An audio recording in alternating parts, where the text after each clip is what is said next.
Começa com alguém suando frio e mordendo os lábios falando porra. Se pergunta se aquilo ao menos faz sentido. Se pergunta se aquele rosto não pertence ao quarto jovem mestre do culto demoníaco. Diz que aquilo é uma loucura. Muito puto, ele se pergunta por que ele tem que ser o vilão mais lixo e fraco da novel de artes marciais que ele escreveu. Se pergunta por que ele tem que ser o maldito e o Kyryun Von. Mas calmo, ele senta na cama e tenta se acalmar um pouco. Seu nome é Lee Si-won, um cara comum de 32 anos que vive na Coreia do Sul. Se pergunta como um cara comum tipo ele transmigrou em uma novel de artes marciais criada por ele mesmo. Ele tenta pensar naquilo com calma. Deve ter acontecido algo estranho antes disso ocorrer. Mostra ele pegando algumas caixas. Ele fala que finalmente terminou. Primeiro ele se mudou para uma casa nova, então ele estava lendo as notícias sobre o acidente de uma atriz famosa. Depois daquilo, o seu lamenta e fala que não tem chance dele terminar tão fácil assim. Ele presta atenção e seu notebook tá ligado. Se pergunta o porquê. Ele vê um arquivo, O Caminho do Herói. Ele dá uma risada. Fala que seu passado obscuro não acredita que a novel de artes marciais, O Caminho do Herói, que ele escreveu há 10 anos ainda estava ali. Diz que faz tempo que ele não leu aquela novel inacabada. Ele escreveu quando era um estudante universitário. Ele nota algo e se pergunta se ele escreveu aquilo. Aparece uma mensagem: você precisa retornar ao caminho do herói. Tudo na verdade é.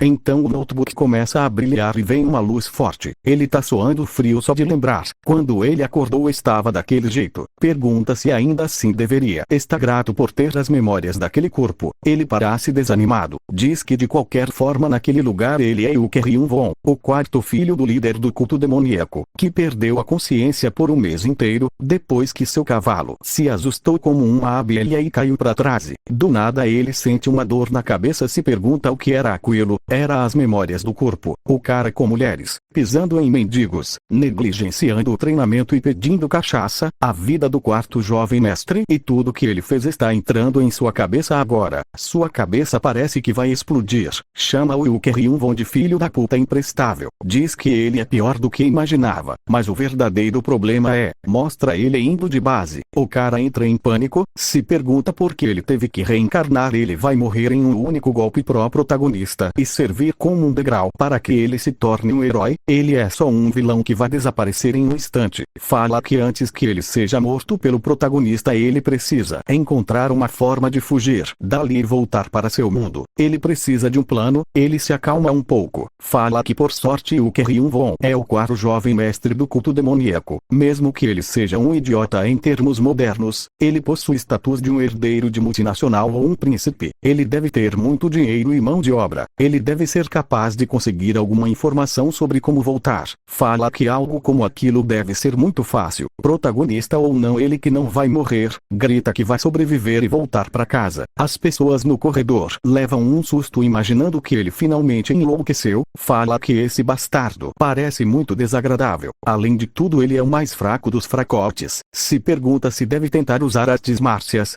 Ele para, respira, se pergunta se aquela sensação, ele se lembra agora, são as artes marciais da família do Kyryun, técnica da espada destruidora caótica celestial. Ele tenta mais uma vez. Ele sente uma fraca energia cercando seu corpo. Aquilo deve ser que ele presume. Ele fica em posição, tenta executar alguns movimentos. Ele fica feliz por ter funcionado, mas ele sente algo, e dá um grito estridente. Ele ficou todo contorcido por causa de cãibra. Ele fica gritando, chamando por ajuda.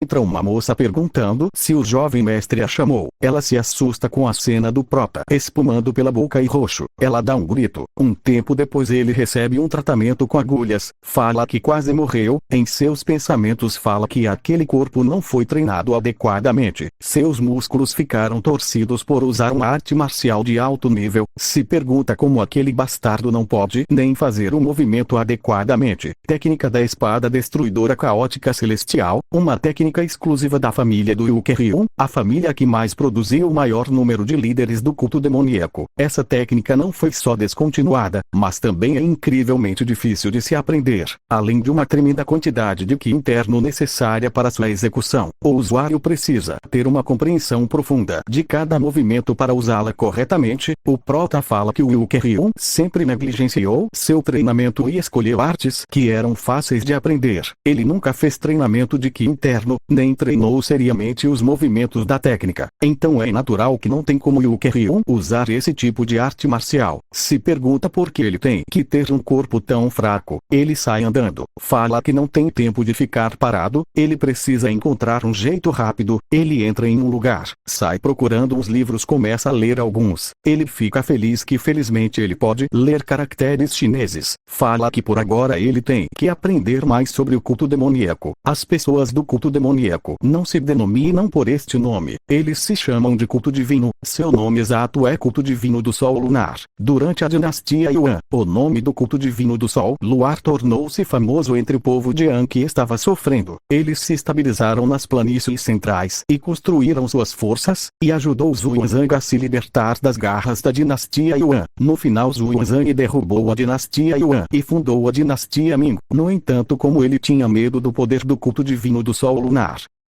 dias de seu reinado, mais tarde as pessoas do culto se estabeleceram em Xinjiang, um lugar distante das planícies centrais. Os membros restantes do culto mal conseguiram sobreviver, até o líder da terceira geração, que nutria um profundo ódio pelas pessoas das planícies centrais por expulsá-los, acumulou forças suficientes para retornar às planícies centrais. No entanto, seu sonho de retornar às planícies centrais foi frustrado, e todas as vezes pela Aliança Morin e o Exército Imperial. Liu Kang, o 15º líder do culto, pai de Liu Kang, primeiro subjugou a região ocidental estrangeira, antes de conduzir seu povo às planícies centrais. O prota fala que é por isso que Liu Kang vai lutar contra o protagonista, quando o próximo festival do demônio celestial acontecer. Liu Kang anunciará seus planos de avançar para as planícies centrais e escolher um sucessor. Após o final do festival do demônio celestial, quem for escolhido como sucessor enviará uma equipe para a vanguarda das planícies centrais, e Liu Kang, que foi pateticamente derrotado durante a corrida para escolher o sucessor, se viu forçado a se juntar à equipe de vanguarda para reparar seus erros e decidiu ir para as planícies centrais. Ele tira sarro do personagem principal e morre após um único ataque. Faltam apenas 2 anos para o festival do demônio celestial acontecer. Em outras palavras, ele tem 2 anos antes de ser morto pelo protagonista. Em seus pensamentos fala que deve ter uma maneira de mudar o destino. Ele pega um papel e pincel, fala que primeiro vai escrever tudo que ele lembra sobre o caminho do herói. Um tempo depois vem um velho e a moça que viu o prota todo fudido. Ele pergunta se o jovem mestre quer ver ele em seu escritório. A moça fala que sim. O velho fala que é estranho. Ele não é o tipo de pessoa que vai para aquele lugar. A moça fala que o que é mais estranho é que logo depois de acordar, ele gritou por muito tempo em uma língua incompreensível, e agora está escrevendo algo no escritório há horas. O velho se espanta com a notícia.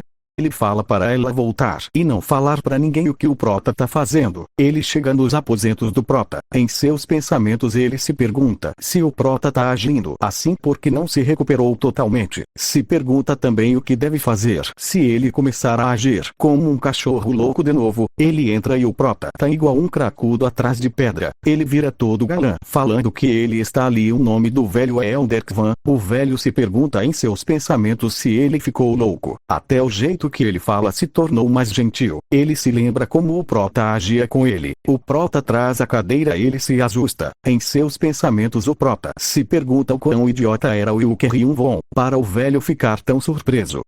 Algum tempo depois, Elder pergunta se tem algum problema. O prota pergunta se está apenas encarregado dos cuidados do Liu Kang ou se ele também toma conta do dinheiro dele. Meio assustado ele fala que ambos. O prota pergunta quanto ele consegue ganhar se vender tudo que ele tem. Elder pergunta se ele entrou em uma enrascada. Fala que pode cuidar disso pra ele. O prota sua frio e o Elder dá uma respirada. O prota fala que sabe o que ele tá pensando, mas ele jura que não causou nenhum tipo de problema. Elder pergunta então o motivo dele de repente querer saber o quanto de dinheiro ele tem. Com confiança ele fala que porque dinheiro é a munição para as coisas serem feitas. O Elder fica confuso e pergunta o que é munição. O prota fala para ele esquecer e que aquilo não é o ponto, e pergunta quanto de dinheiro ele tem. Soando frio o Elder pergunta o porquê. O prota fala que se alguém morre e volta à vida nessa circunstância, Até mesmo eles pensariam o que eles estiveram fazendo com suas vidas até agora, por que motivo eles se esforçam tanto para acumular e proteger esse tesouro quando eles são inúteis no pós-vida. Então ele fala para se apressar e trocar tudo por dinheiro vivo, bruto. Assustado, o Elder fala que entende. Com a maior gentileza o prota pega em suas mãos e fala que deixará tudo com ele. Diz que há muito para ser feito. Fala para ele começar imediatamente. Quando o Elder está saindo, o prota fala para ele lembrar de atualizar os registros das finanças e tesouros e ficar atento no quanto estão ganhando por item vendido. Em seus pensamentos, Elder fala que embora o jovem mestre tenha morrido e voltado à vida, ele parece alguém completamente diferente agora. Se pergunta se ele está relativamente bem da cabeça. Alguns dias depois, mostra o prota cheio da grana. Ele maravilhado se pergunta se conseguiu aquela grana apenas vendendo suas coisas.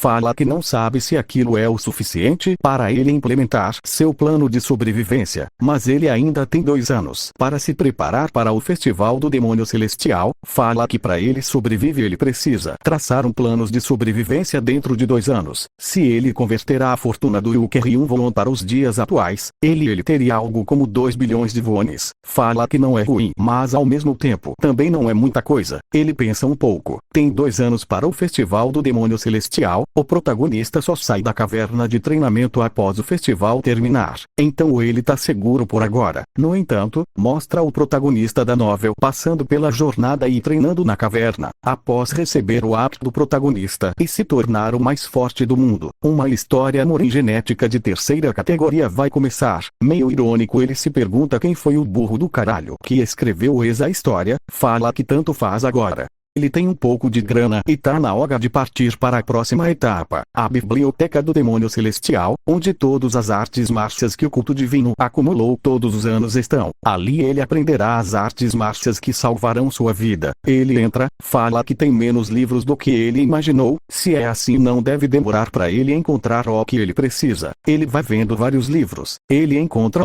a técnica de meditação salva vidas. De acordo com a história O Caminho do Herói, essa técnica aumenta os sentidos. É exatamente o que ele precisa no momento. Aqueles que aprendem a técnica ganham um 6º sentido magnífico. Ele se tornará capaz de desviar de ataques e tomar extrema vantagem em investidas. Além disso, quando a arte marcial chegar no nível da plenitude, não apenas será capaz de sentir tanto a força quanto o estado de espírito do seu adversário, mas também será capaz de identificar armadilhas perigosas. Sim, é uma habilidade roubada. De acordo com o que ele lembra, o protagonista aprende essa técnica mais ou menos no meio de sua jornada e fica com o Apk imbuído até o caneco. Dessa vez ele será quem aprenderá primeiro. Isso deve aumentar drasticamente suas chances de sobrevivência. Porém, no momento que o protagonista aprender essa técnica, o Yuker com certeza irá morrer. Ele encontrar mais 2 livros: a técnica da armadura de escamas e a arte das 9 luas divinas. A técnica da armadura de escamas consegue alcançar um nível até mesmo você estando desarmado. A armadura consegue bloquear um ataque de espada, sem falar da arte das 9 luas divinas, que aumenta em 9 vezes a força de qualquer um. Alegre fala que tem todas as artes marciais fundamentais que ele precisa. Hora de estudar. Anoitece e em uma casa das primas, tá rolando uma festinha. Um cara chama outro de Dampion e pergunta se ele escutou os rumores estranhos. O cara pergunta se ele está dizendo que existe algo mais maluco que o lunático deles. Fala sobre o prota ter revivido dos mortos. O cara fala que o prota é altamente louco, mas há algo diferente sobre a loucura dele dessa vez. O cara pergunta tipo ok. O cara fala que quando descobriu que ele acordou foi o visitar, mas algo inesperado aconteceu. Um servo disse que ele estava ocupado e irá chamar ele quando estiver livre. Dan pergunta se alguma vez ele já ficou ocupado, se não fosse para beber e reclamar. O cara fala que é exatamente esse o ponto, por isso ele foi checar com o que ele estava tão ocupado, e descobriu que ele se trancafiou na biblioteca do Demônio Celestial sozinho por dias. O cara começa a rir e pergunta se o delinquente do Yuker sabe ler. Pergunta se ele tá pensando em abandonar a gangue deles, os 4 celestiais, para criar uma sozinho. O cara fala que talvez ele não saiba, mas aquele Voon está pensando em entrar na batalha da sucessão do Festival do Demônio Celestial. Se gostou e quer parte 2, curta, comente para ajudar no engajamento e compartilhe para esse vídeo chegar longe. Também tem o Seja Membro se quiser ajudar o canal a crescer. Valeu!